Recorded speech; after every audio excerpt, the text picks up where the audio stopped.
What's up, you guys? It's your girl Ro. If you didn't know, now you know. This video, as you can tell by the title, I had AI analyze my strengths and my weaknesses. I've been using ChatGPT as a very good, helpful way to create content, help me think of some ideas, and I had it help me understand a couple of like business paperworks, filling out for my LLCs, quite a few things that I wasn't able to do on my own. A lot of people in my family is not doing what I'm doing.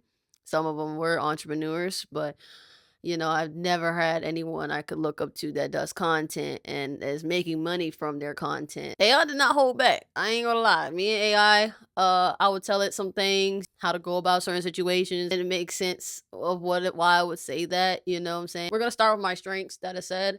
My number one strength is I have an unusual high resilience, which I can agree with. I had lost my job. I was deeply hurt from my last relationship. My business, when I started my grad cab business, I had a couple of like shipping mishap errors in my business. I've had a period of time where my views on Instagram were very low. TikTok wasn't moving or growing on there. Recently got logged out of my Facebook account that is now at 9K. At the end of the day, I don't look at that as losses. I always be like, what's my next move? What am I going to do right now to get to where I need to get to? If my views are low, okay, what content do I need to make? All right, so let's think of some ideas, bro. Let's cook it up. Okay, that relationship, what did it teach you? Instead of just being sad, being pouty, what did it really truly teach you? Did it teach you a valuable lesson? And are you going to learn from those lessons? In the job that you left, bro, the job was getting toxic. So God was trying to tell you to leave, but I was stubborn. I didn't leave. So I'm always thinking, what's my next move? I'm gonna execute fast. Sometimes I do execute a little too fast, but like I said, I find that more of a superpower than like a bad thing. Because a lot of people that I know that are very smart and they went to college and got their degree paid for, they kind of are having trouble like doing things for themselves or working, you know, um, for themselves because they have to have a well thought out plan or it's just not going to happen. Me, I've never been that kind of person. I really didn't need a plan. I didn't really need the itinerary kind of friend. I'm just going with the flow. Like I've always been like that and I feel like I'm going to continue to be like that. Number two, I'm always willing to bet on myself. I literally bet on myself, and I just want people to understand that I never made any excuses for myself. Once I put it in my mind, it's hard to get it out there. And whatever, I took risk that I knew may come with consequences. So I was riding around with my driver's license like suspended for like 7 months. Not going to even lie to you. I knew the risk of if I ever got pulled over or, if I ever got into a car accident. I knew the risk, but I didn't let the risk control me. You know what I'm saying? And I didn't tell nobody about this because I know how people, around me, they get negative. People can always confide in me because I'm the last person to judge you. But I know that people would put their negative thoughts onto you, and I just don't need that, and I don't want that because for me, I want positivity, and I know it's gonna get done. Eventually, it got done, and it got done. I never got pulled over. Thank God. That's nothing but God working and the universe working together to make sure I get to where I gotta get to. My friend was like, her grandma asked about me. That is so cute. She said I'm funny. A lot of people say that. Man, I just be talking. I don't really understand why I be funny. Number three, I naturally think like a builder. Okay, all right, cool. I kind of didn't see that one coming. But the way it put me, how it says that I naturally think like a builder, it was like most people ask, how do I make money? But I ask questions like, how do I build recurring income? How do I own part of a company I work for? How do I create digital products? How do I move to cities to grow for my business? How do I eventually meet millionaires? So I ask these questions because I genuinely would like to know the answer.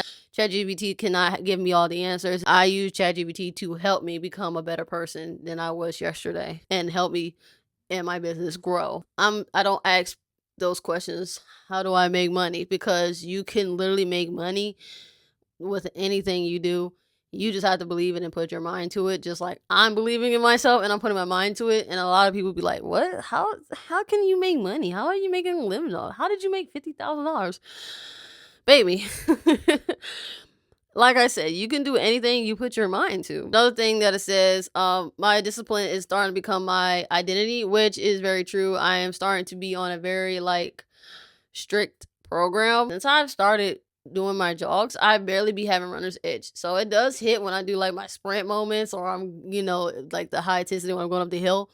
I do end up getting runner's itch, but it is becoming less and less. I read books, I listen to podcasts, or if I can't read the book, which I don't really have time to read a book, but I do have time to listen while I'm at work. I work an overnight shift, so really quiet and you barely be hearing anybody. And I've been really documenting my journey or talking about my journey like I'm doing today. I've been very consistent about that, and also just posting on social media to let people know like how I'm doing. ChatGPT also gave me my weaknesses. I sometimes chase too many opportunities at once. I believe this has to do with my ADHD. I have not been diagnosed with ADHD, but I do have a lot of the symptoms as an ADHD person. So I know here later on in life, I just got health insurance, so I will be taking the time to figure out why do I, like to do so many tasks.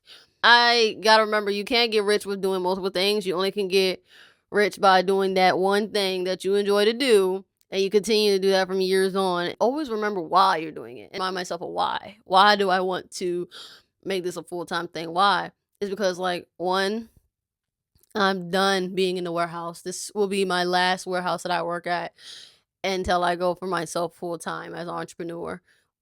Two, I like I could stay up, like it'd be hard to stay up overnight on the weekend shift, but when I was working for myself, I was up all night. You can ask my cousin. Yeah, granted, I was drinking like mad energy drinks. Like that was like at the end of like the grass season because April, I brought in the most money in April and more money than I have even touched since working a warehouse job, unless like I had to put in the extra hours, and the extra hours that I didn't want to put in, I didn't like it, but I put in those same kind of hours and that work ethic into me, and it paid well. It paid out really nice. I'm gonna just stick to just doing grad caps and just showing you guys my journey, man. I think this is one of my biggest weaknesses. I already know it. I'm working on it currently, and I'm gonna continue to work on it. My emotions can pull me backwards. So if anything that triggers me or I see something, I instantly get mad. Like, this is instantly I'm ready to execute something. Yeah, I'm ready to do the execute.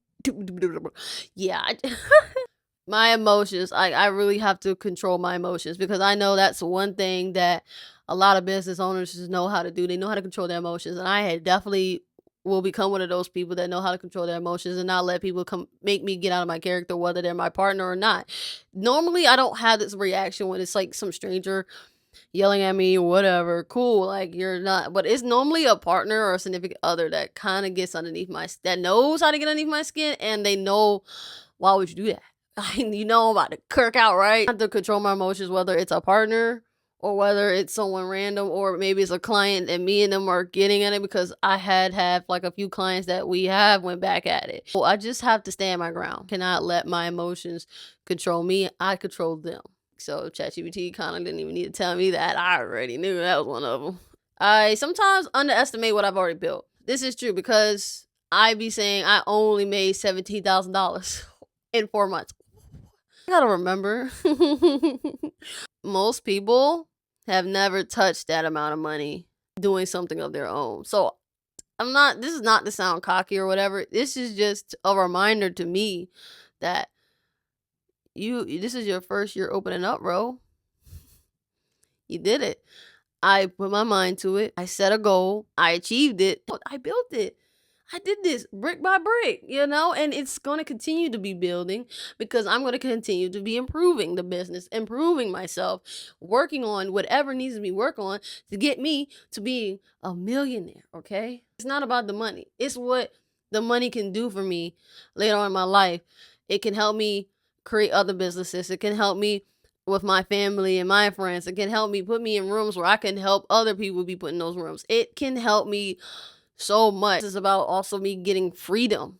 I want to use the skills that God blessed me with, get me out of debt. Like, I know what I'm doing is going to get me there eventually and soon. This is another one. I compare a lot. It's taken me a year to build who I am today. It's taken me a year, almost two. I have a problem with comparing myself to people that's been doing it for years, and I'm just on year one. So people that I'm comparing to this is like they're in the cars, they got the nice, the whips, they're doing, I'm saying, like, they're doing these people that I'm looking at comparing where I'm at right now, they've been doing this for years. So why am I comparing myself to someone that's been doing these kind of things for years, So I really just have to stop comparing myself. That is definitely one of my weaknesses next to my emotions. Like, those are the two main weaknesses I need to control, because if I don't control them, they're going to control me, and I don't want that, and my business will not grow if I cannot control those two things. As time goes on and I progress and I get older, it will get better. When I had my art page, I was comparing to my other artists, and I was following all the other artists, and little did I know that was kind of decreasing me. I was thinking, and I was comparing myself to these people. Once again, these people have been doing it a lot longer than me, or either they just started out and they was getting more results than me. That's because I was having self-doubt. So I told myself I wouldn't follow things that would give me self-doubt until I can control this. So this is something I've been working on. So when other artists follow me or whatever, I do follow them respectfully, but some of them I just will not, because I will compare myself to your work. But I know I'm getting better because I had one of the top GradCap artists follow me. So that was a really crazy, really blew my mind that he actually followed me, Work on just not being discouraged or comparing myself to others. They have their own lane and I have mine, and I'm simply going to create my own path and do what I got to do to get to where I want to be. So, on that note, I hope you all have a good day. Okay, loves? I'm going to go ahead and edit this video. And I appreciate you guys if you go ahead and if you do like this video, give a comment, like this video for me. Yeah, and share it, Love you guys. Peace. See y'all next video, man.